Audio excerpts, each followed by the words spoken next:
BSM2 CCNC 202 banking and public economics unit number 2. વિદ્યાર્થી મિત્રો, આપણે યુનિટ નંબર 1માં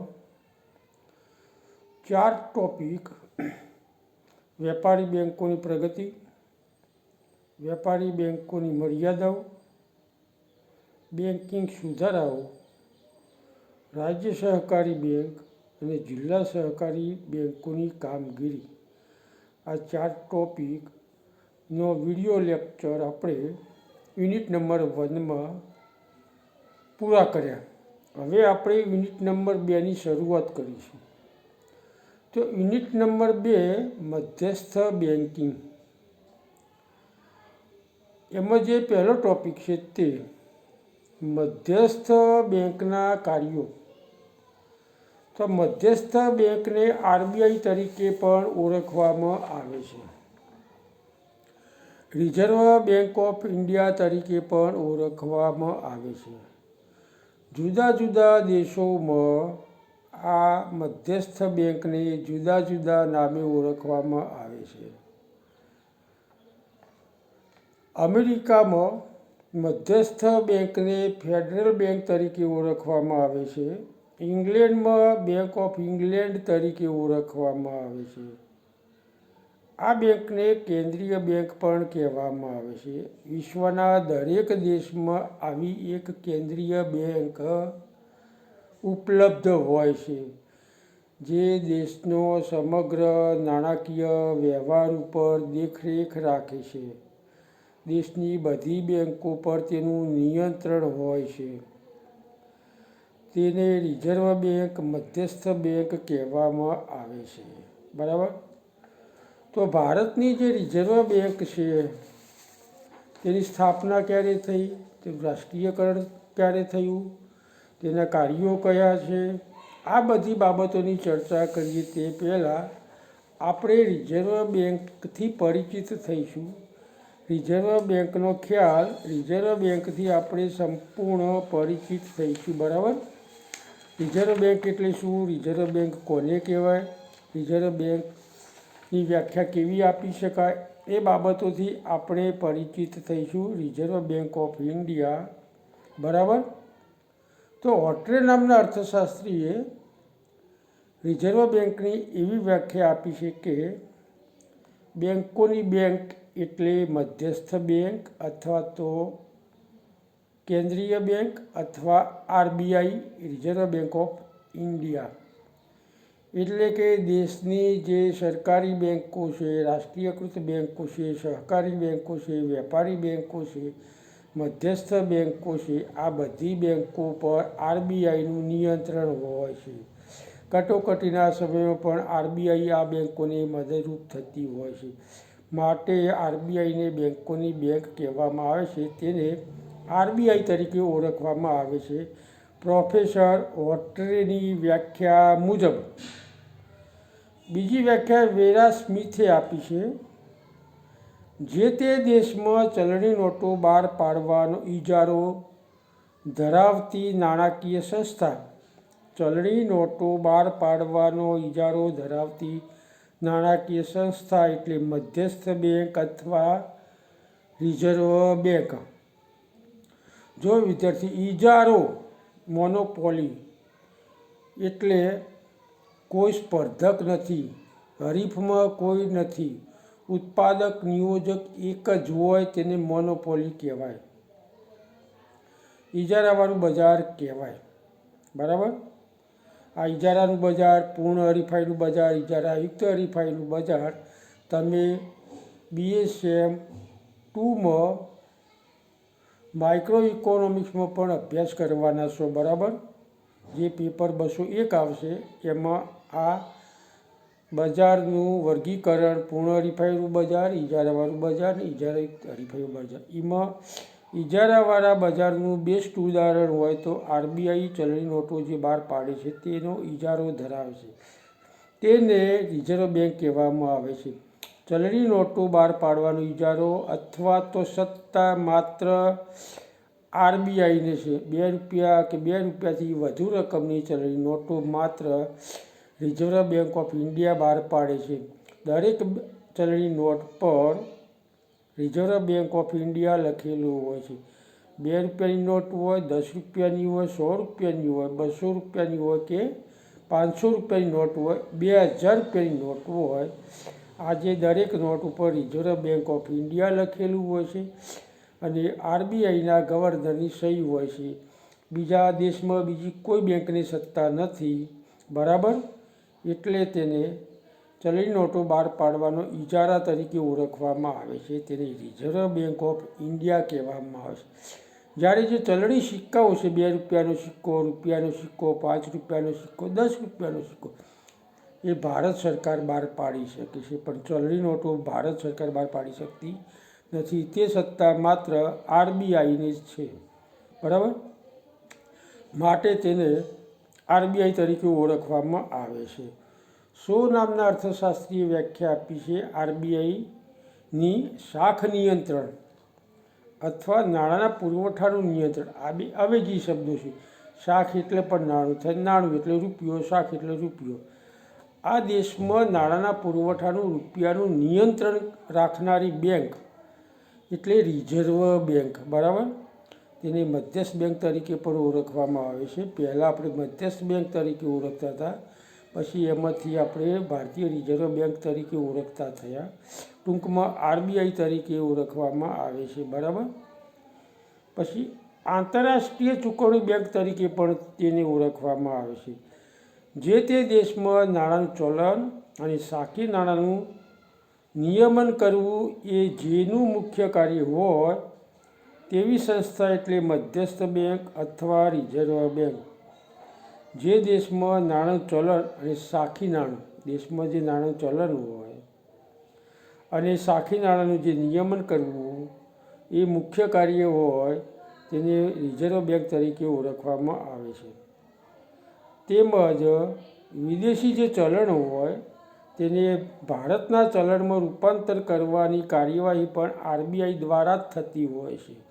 માટે તેને આંતરરાષ્ટ્રીય ચૂકવણી બેંક તરીકે ઓળખવામાં આવે છે.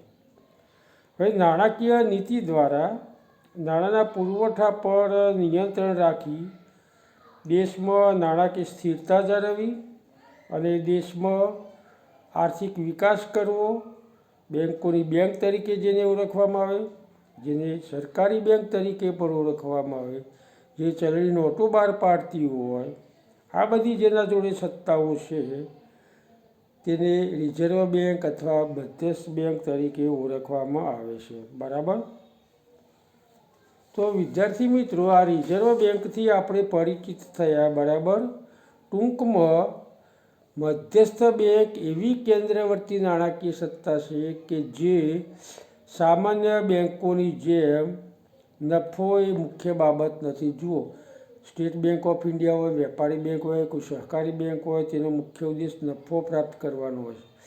જ્યારે રિઝર્વ બેંક ઓફ ઇન્ડિયાનો ઉદ્દેશ નફો પ્રાપ્ત કરવાનો નથી, પણ દેશના જાહેર હિતમાં અને કલ્યાણના ઉદ્દેશથી કામ કરતી હોય છે. જે પ્રત્યક્ષ રીતે કોઈ ખેડૂતોને, ઉદ્યોગોને ધિરાણ આપતી નથી. પરોક્ષ રીતે બેંકો દ્વારા આ બેંક ધિરાણ પૂરું પાડે છે દેશના બધા જ ક્ષેત્રોને, બરાબર. એટલે આરબીઆઈ નફાના ઉદ્દેશથી કામ કરતી નથી, તે દેશના કલ્યાણ અને જાહેર હિતને ધ્યાનમાં રાખીને વર્તે છે. તેને મધ્યસ્થ બેંક કહેવામાં આવે છે.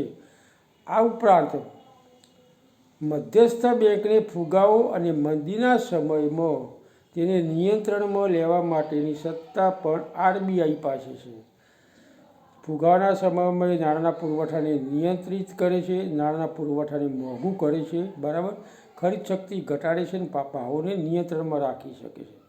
મંદીના સમયમાં તે બેંક રેટમાં, વ્યાજદરોમાં ઘટાડો કરીને નાણાંના પુરવઠાનું અર્થતંત્રમાં વિસ્તરણ કરે છે. લોકોની ખરીદ શક્તિ વધે છે, ચીજવસ્તુની માંગ વધે છે અને ચીજવસ્તુના ભાવો વધે છે અને મંદીનું નિવારણ થાય છે.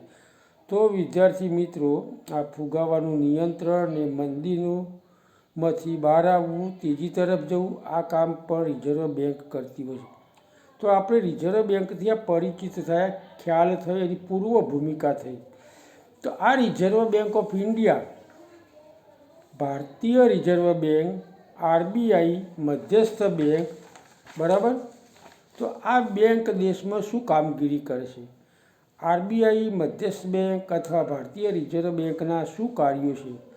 તેનાથી વિદ્યાર્થી મિત્રો આપણે પરિચિત થઈશું. તો આપણે શરૂઆતમાં ચર્ચા કરી કે જુદા જુદા દેશોમાં મધ્યસ્થ બેંક જુદા જુદા નામે ઓળખાય છે. ભારતની મધ્યસ્થ bank reserve bank of India RBI તરીકે ઓળખાય છે, બરાબર. ભારતમાં રિઝર્વ બેંકની સ્થાપના 1935માં થઈ હતી, પણ 1947માં ભારતને સ્વતંત્રતા પ્રાપ્ત થઈ, આઝાદી પ્રાપ્ત થઈ. એટલે દેશમાં નાણાકીય નીતિનો અસરકારક અમલ થાય તેવા ઉદ્દેશથી 1949માં આરબીઆઈનું રાષ્ટ્રીયકરણ કરવામાં આવ્યું. આરબીઆઈ ભારત દેશની કેન્દ્રવર્તી નાણાકીય સત્તા કહેવાય. આ બેંક નફાના ઉદ્દેશથી નહીં પણ કલ્યાણ અને જાહેર હિતને ધ્યાનમાં રાખીને કામગીરી કરે છે, બરાબર. આ સંદર્ભમાં રિઝર્વ બેંક ઓફ ઇન્ડિયા શું કાર્યો કરે છે, કેવી કામગીરી કરે છે, તેની આપણે ચર્ચા કરીશું. તો વિદ્યાર્થી મિત્રો, આ રિઝર્વ બેંક ઓફ ઇન્ડિયા જેની મુખ્ય શાખા એક જ હોય, પેટા શાખાઓ તો દરેક રાજ્યમાં એક બે આવેલી હોય, બરાબર. તો આની જે મુખ્ય શાખા છે મુંબઈ ખાતે આવેલી છે. આ ધ્યાનમાં યાદ રાખવાનું ટૂંકા પ્રશ્નો માટે, એમસીક્યુ ક્વેશ્ચન માટે આવા બધા નાના પ્રશ્નો. તો આરબીઆઈની સ્થાપના 1935માં થઈ, તેનું રાષ્ટ્રીયકરણ 1947માં થયું. તેની મુખ્ય શાખા મુંબઈ ખાતે આવેલી છે. એની પેટા શાખાઓ તો અમદાવાદ હોય, પૂના હોય, હૈદરાબાદ હોય, જયપુર હોય, દિલ્હી પણ હોય, નાસિક હોય, બધા રાજ્યોમાં હોય, પણ તેની હેડ ઓફિસ મુખ્ય શાખા મુંબઈ ખાતે છે. તો આ રિઝર્વ બેંક શું કામગીરી કરે છે તેની વિદ્યાર્થી મિત્રો આપણે ચર્ચા કરીશું. પહેલું મહત્ત્વનું કાર્ય ચલણી નોટો બહાર પાડવાનું કાર્ય મહત્ત્વનું કાર્ય છે, બરાબર. તો વિશ્વના દરેક દેશમાં ચલણી નોટો બહાર પાડવાની સત્તા માત્ર તે દેશની જે મધ્યસ્થ બેંક હોય તેને જ છે. તો એ જ રીતે ભારતમાં મધ્યસ્થ બેંકને reserve bank of India RBI તરીકે ઓળખવામાં આવે છે. ભારતમાં ચલણી નોટો બહાર પાડવાનો ઇજારો માત્ર આરબીઆઈ ધરાવે છે. આરબીઆઈ ચલણી નોટો બહાર પાડવાનો અધિકાર કાયદાથી ઠરાવેલ નિયમોને આધીન રહીને કરે છે. તે લઘુત્તમ અનામત પદ્ધતિ મુજબ ચલણી નોટો બહાર પાડે છે. આ અનામતોમાં સરકારી જામીનગીરીઓ, સોનું, તિજોરી પત્રો, પ્રથમ કક્ષાના વિનિમય પત્રો તથા પરદેશી વિદેશી હુંડિયામણનો સમાવેશ થાય છે. તો આ અનામતોને ધ્યાનમાં રાખીને રિઝર્વ બેંક ચલણી નોટો બહાર પાડે છે. આનો કાયદો હોય, નિયમો હોય, એ નિયમોને આધીન દેશમાં કેટલી જામીનગીરીઓ છે, બરાબર. ગમે તે સ્વરૂપની જામીનગીરીઓ હોય, ગમે તે સ્વરૂપની અસ્કયામતો હોય, સંપત્તિ હોય, આને ધ્યાનમાં રાખીને કાયદાને આધીન રિઝર્વ બેંક ચલણી નોટો બહાર પાડે છે, બરાબર. આ અંતર્ગત રિઝર્વ બેંક 115 કરોડનું સોનું અને 85 કરોડની વિદેશી હુંડિયામણ અનામતો તરીકે રાખે છે, એક અભ્યાસ મુજબ, બરાબર. આટલી અનામતો રિઝર્વ બેંકમાં હોય છે અને તેને ધ્યાનમાં રાખીને ચલણી નોટો બહાર પાડવામાં આવે છે, બરાબર. તો વિદ્યાર્થી મિત્રો, ભારતમાં ચલણી નોટો બહાર પાડવાની સત્તા માત્ર આરબીઆઈની છે. તે ₹2 કે ₹2થી વધુ રકમની ચલણી નોટો બહાર પાડે છે, બરાબર. દરેક નોટ પર રિઝર્વ બેંક ઓફ ઇન્ડિયા લખેલું હોય છે અને રિઝર્વ બેંક ઓફ ઇન્ડિયાના ગવર્નરની સહી હોય છે, બરાબર. જ્યારે ચલણી સિક્કાઓ બહાર પાડવાની સત્તા એ સરકારને છે, બરાબર. તો આ વિદ્યાર્થી મિત્રો આરબીઆઈનું પહેલું કાર્ય થયું. આપણે હવે બીજા કાર્યની ચર્ચા કરીશું. બીજું કાર્ય મહત્ત્વનું આરબીઆઈનું સરકારની બેંક તરીકે, બરાબર. રિઝર્વ બેંક ઓફ ઇન્ડિયા સરકારી ભંડોળની તથા સરકારના અન્ય નાણાકીય સોદાઓની પણ વ્યવસ્થા કરે. સરકારના નાણાકીય વ્યવહારોનો હિસાબ વહીવટ પણ આરબીઆઈ કરે છે ટૂંકમાં. તેથી તે સરકારી બેંક તરીકે ઓળખાય છે. આરબીઆઈ સરકારને ટૂંકી મુદત માટે નાણાકીય મદદ કરે છે. સરકાર માટે લાંબા ગાળા માટે પણ જામીનગીરીઓ બહાર પાડીને નાણું એકત્રિત કરે છે. સરકારને નાણાંની જરૂરિયાત હોય તો આરબીઆઈ અર્થતંત્રમાં સરકારી જામીનગીરીઓ બહાર પાડીને નાણું એકત્રિત કરે છે અને સરકારને મદદરૂપ થાય છે. ઉપરાંત યુદ્ધના સમયે, કટોકટીના સમયે, બેંકોની નાણાકીય કટોકટીના સમયે, કોઈ કુદરતી આપત્તિના સંજોગોમાં પણ આરબીઆઈ સરકારને મદદ કરે છે. અગાઉના વર્ષે ગયા વર્ષે 70 લાખ કરોડ રૂપિયા ભારત સરકારે આરબીઆઈમાંથી મેળવ્યા હતા. બરાબર. જુદી જુદી આર્થિક બાબતોમાં પણ આરબીઆઈ સરકારને સલાહ અને માર્ગદર્શન આપે છે. આરબીઆઈ રાજ્ય તથા કેન્દ્ર સરકારોની બેન્કિંગ સેવાઓ પણ બજાવે છે. તેમની રોકડ રકમ રાખવી, સરકાર વતી ચૂકવણીઓ કરવી, નાણાંની હેરફેર કરવી, વિદેશી હૂંડિયામણની લેવડ દેવડ કરવી વગેરે કાર્યો પણ આરબીઆઈ કરે છે. તેથી તેને સરકારી બેંક તરીકે ઓળખાય છે. તો આ રીતે સરકારના નાણાકીય વ્યવહારો આરબીઆઈ કરતી હોવાથી અને આરબીઆઈ સરકારને નાણાકીય મદદ કરતી હોવાથી આરબીઆઈને સરકારી બેંક તરીકે પણ ઓળખવામાં આવે છે. 3. બેંકોની બેંક તરીકે. જેમ ગ્રાહકો અને વેપારીઓ વચ્ચે બજારમાં વસ્તુઓની લેવડ દેવડ થાય છે. બરાબર. બજારમાં ગ્રાહકો હોય અને વેપારીઓ વેચનારાઓ હોય. આ વ્યવહાર થતો હોય છે વસ્તુઓની લેવડ દેવડનો. તેમ બેંકો અને આરબીઆઈ વચ્ચે નાણાકીય વ્યવહારો થતા હોય છે. બેંકો આરબીઆઈ પાસેથી ધિરાણ મેળવતી હોય છે અને આરબીઆઈ પણ ક્યાંક જરૂર હોય તો બેંકો પાસેથી પણ ટૂંકા ગાળા માટે ધિરાણ મેળવતી હોય છે. બરાબર. તો આરબીઆઈ અને આ જે સરકારી બેંકો છે, વિવિધ સ્વરૂપની વેપારી બેંકો હોય, સહકારી બેંકો હોય. બરાબર. આ વચ્ચે જે નાણાકીય લેવડ દેવડનો સંબંધ હોય છે. નિયમ મુજબ બેંકો પોતાનો જે અમુક ભંડોળ હોય, રોકડ થાપણો હોય, તેમાંથી અમુક થાપણો અમુક ભંડોળ જે નક્કી કર્યું હોય ટકાવારી પ્રમાણે તે આરબીઆઈમાં મૂકે છે. આરબીઆઈ બેંકોને જામીનગીરીઓના આધારે ધિરાણ અથવા લોન પણ આપે છે. જો આરબીઆઈ આ બેંકોની જરૂર પડે તો ધિરાણ અને લોન પણ આપે છે. બરાબર. આમ આરબીઆઈ બેંકોની અનામતો રાખી રક્ષણ તરીકેનું કાર્ય કરે છે.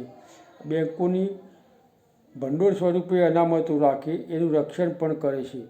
અગવડના સમયે બેંકો આરબીઆઈ પાસેથી નાણાકીય મદદ મેળવે છે. ક્યારે નાણાકીય મદદ મેળવી શકે? એનું અનામત ભંડોળ આરબીઆઈમાં જમા છે. એટલે નાણાકીય કટોકટીના સમયે આ બેંકોને એ અનામત ભંડોળ મદદરૂપ થાય છે. બરાબર. આ ઉપરાંત બેન્કિંગ કંપની ધારા મુજબ બેન્કિંગની સ્થાપના કરવી, તેનો વિકાસ કરવો, તેનું વિસ્તરણ કરવું, અનામત ભંડોળનું પ્રમાણ જાળવવું, તેમજ ધિરાણની નીતિ, અધિકારો તથા ડિરેક્ટરોની નિમણૂક કરવી, તેમના પગારો કરવા વગેરે અંગે પણ બેંકોએ આરબીઆઈના કાયદાનું પાલન કરવું પડે છે. આમ આરબીઆઈ અનેક રીતે બેંકોને મદદ કરે છે. ટૂંકમાં બેંકો માટે આરબીઆઈ સંકટ સમયની સાંકળ તરીકેનું કાર્ય કરે છે.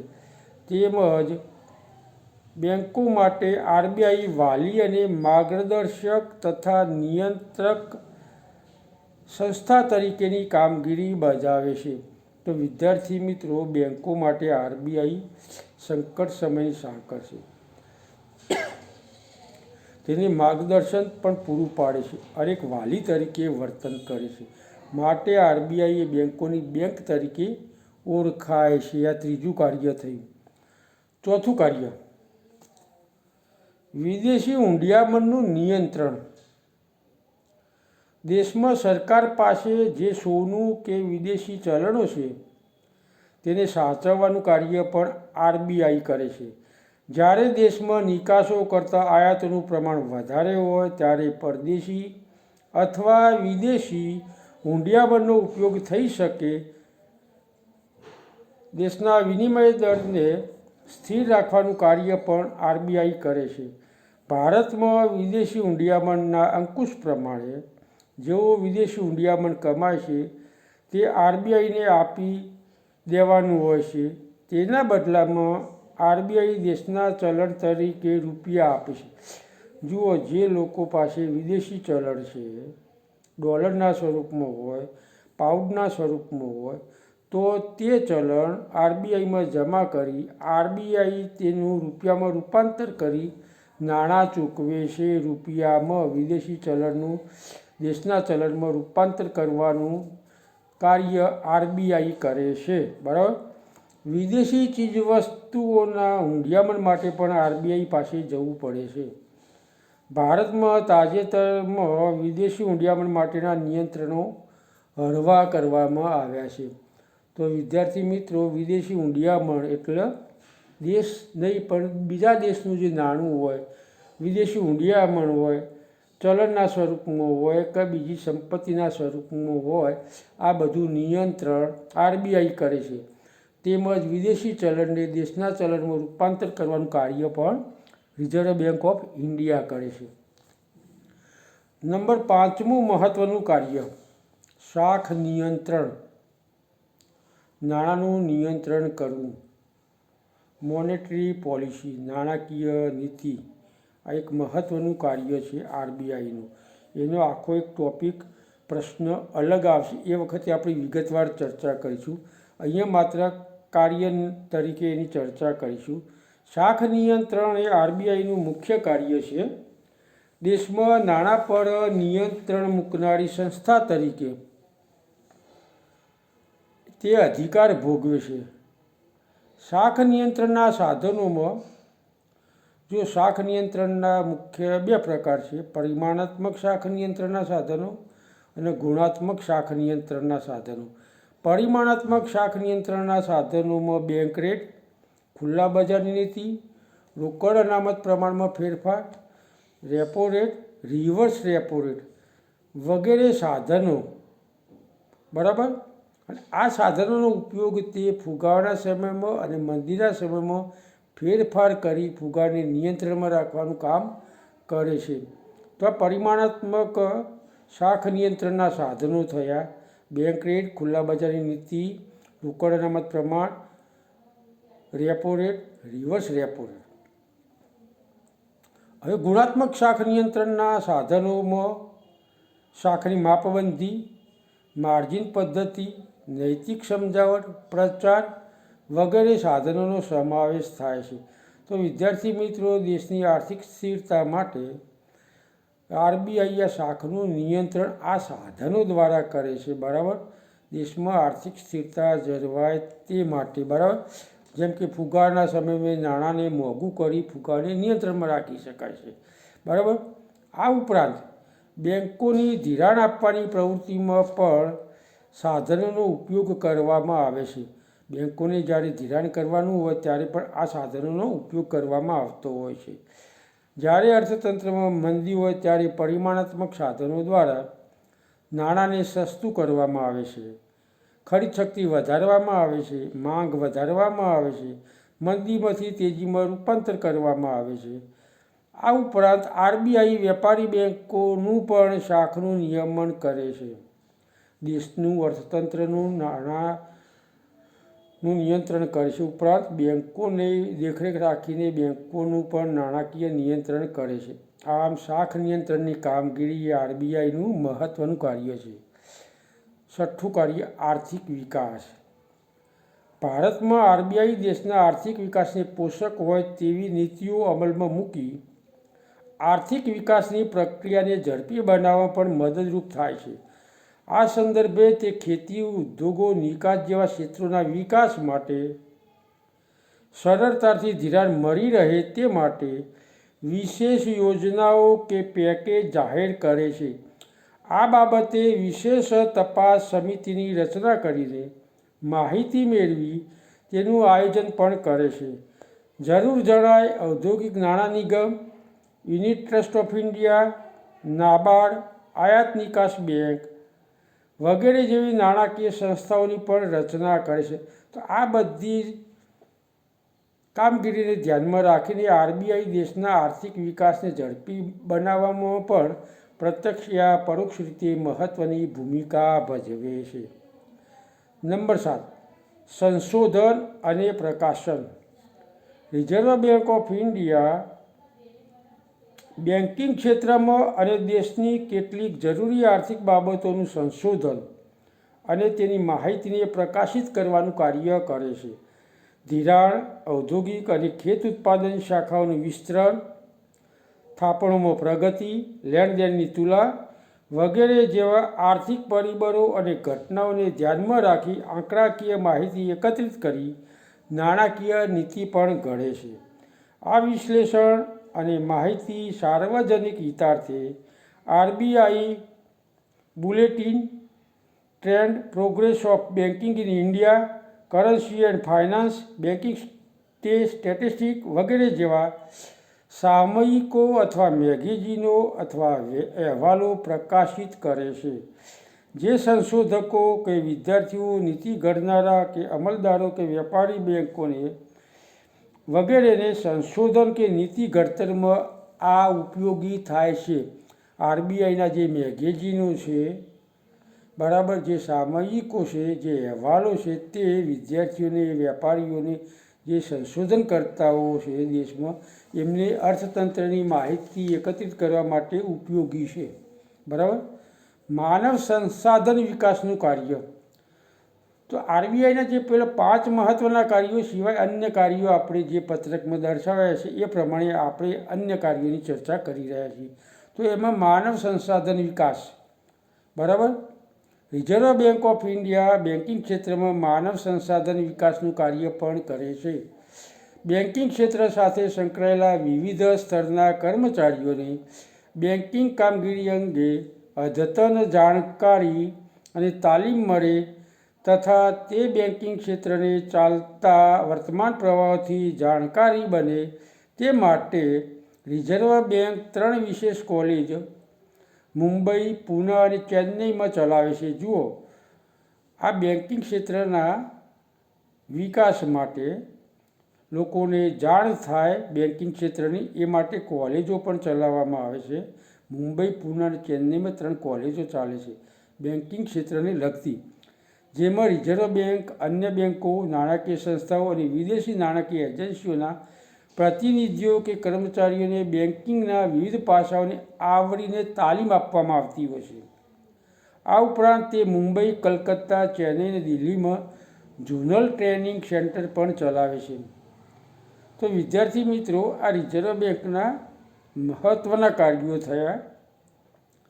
આ ઉપરાંત આરબીઆઈ આ બધા કાર્યોની ચર્ચા કરી. એ ઉપરાંત બેંક શાખાઓનું વિસ્તરણ કરવું, નવી નવી બેંકો ઊભી કરવી દેશમાં, થાપણોની ગતિશીલતા વધારવી, રોકાણ કરવું એટલે કે ધિરાણની પ્રગતિ કરવી, બેંકોની નફાકારકતા વધારવી, કર્મચારીઓનું આયોજન કરવું વગેરે સંદર્ભે પણ આરબીઆઈ કાર્ય કરે છે.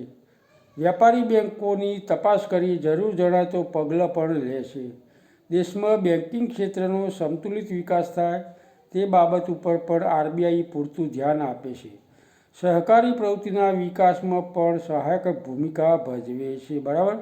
દેશમાં નાણાંની અછત ના રહે, દેશમાં નાણાંના પુરવઠાનું પ્રમાણ જળવાઈ રહે, દેશમાં ફુગાનું નિયંત્રણ રહે, દેશમાં આર્થિક સ્થિરતા જળવાય અને મુશ્કેલીના સમયમાં સરકારને મદદરૂપ થવું, બેંકોને પણ મદદ કરવી, આ બધી કામગીરી આરબીઆઈ કરતી હોય છે. છેલ્લે આરબીઆઈ વિશે આપણે ટૂંકમાં ઉપસંહાર તરીકે સમીક્ષા તરીકે મૂલ્યાંકન કરીએ તો રિઝર્વ બેંક ઓફ ઇન્ડિયા દેશના નાણાંની વહીવટ એવી રીતે કરે છે કે જેથી નાણાંના મૂલ્ય જળવાઈ રહે, દેશની જરૂરિયાત મુજબ નાણું પ્રાપ્ત થાય, દેશમાં ખેતી ઉદ્યોગ વ્યાપારની પ્રગતિ થાય, બેન્કો સારી રીતે ચાલે તેમજ ઉપયોગી સંશોધનો થાય, તેનો પ્રચાર થાય વગેરે માટે આરબીઆઈ પ્રયત્નશીલ હોય છે. આમ ટૂંકમાં રિઝર્વ બેંક ઓફ ઇન્ડિયા ભારતીય અર્થતંત્રમાં નાણાકીય ક્ષેત્રે નાયકની સેવા બજાવે છે. તો વિદ્યાર્થી મિત્રો, આ RBI reserve bank of India શું કાર્યો કરે છે તે ટોપિકની ચર્ચા કરી. આ પ્રશ્ન આરબીઆઈના કાર્યો એ આ યુનિટમાં એક મહત્ત્વનો પ્રશ્ન છે. તો આ પ્રશ્ન તમારે સરસ રીતે વિદ્યાર્થી મિત્રો તૈયાર કરી દેવાનો, બરાબર.